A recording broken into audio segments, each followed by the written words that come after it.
Côte d'Ivoire, l'affaire Guillaume Soro se complique pour Alassane Ouattara. Amnesty International parle. Plus de détails après le générique.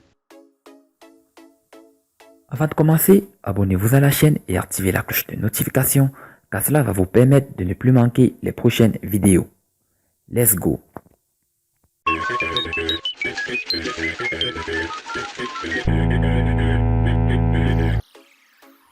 Amnesty International a interpellé le régime du président Alassane Ouattara sur les risques d'instrumentalisation de la justice à des fins purement politiques. La traque de Guillaume Soro et de ses partisans, ce qu'Amnesty International exige à Alassane Ouattara. La sortie de cette organisation internationale des droits de l'homme est relative à l'affaire Guillaume Soro, l'ancien chef du Parlement ivoirien dont plusieurs proches ont été interpellés puis placés sous mandat de dépôt.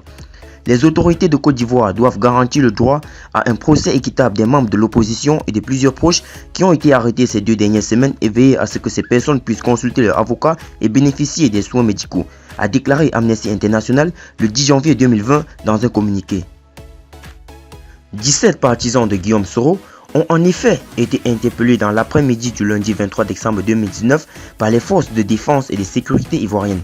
Parmi eux, 5 parlementaires et 2 frères cadets du candidat de GPS au prochain scrutin d'octobre 2020.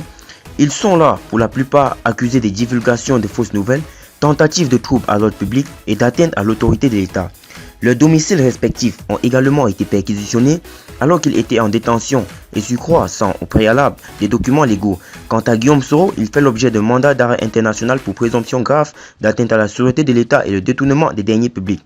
Pour Amnesty International, le moment choisi pour lancer une procédure judiciaire contre Guillaume Soro et les arrestations de ses sympathisants et proches est très suspect. Compte tenu des irrégularités des procédures, il ne serait pas surprenant que ces poursuites soient motivées par des considérations politiques, croit à savoir l'ONG. À l'approche des élections présidentielles de 2020, François Patuel, chercheur sur l'Afrique de l'Ouest et Amnesty International, appelle les autorités ivoiriennes à assurer l'indépendance de la justice et s'abstenir d'utiliser les systèmes judiciaires pour persécuter des dirigeants de l'opposition et des dissidents.